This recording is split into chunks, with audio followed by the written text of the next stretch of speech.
It seems that you have met your end. What a pity. I don't feel too bad about it, though. After all, if it weren't me, it would have just been one of the others, I guess. I'm honestly just glad to be out of those air ducts.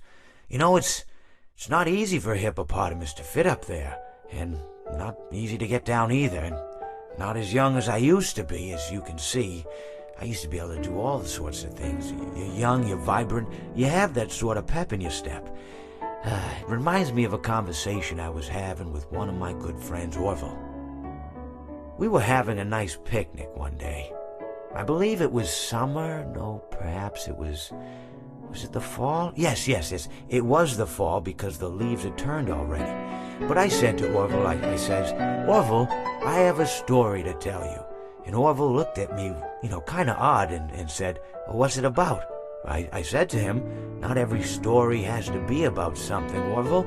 Sometimes a person just wants to talk. Why does everything have to be a story? I said to him. He just looked at me and he said, well, you said you had a story, and he was quite right. I did, in fact. I told him I had a story. I suppose if a person just wants to talk, then it's best to not announce that you're telling a story. Telling a story does come with its own pressures and expectations, I suppose. After all, if you're just talking to a friend, and there's no more expectations than if you were talking into the wind. Words by themselves aren't expected to carry, aren't expected to stick. But if you announce you're telling a story, well then, there'd better be a point to it all, No one wants to sit and listen to someone ramble on and on and on with absolutely no end in sight. So, it's good to be mindful that when you tell someone that you're about to tell a story, that you have something to say.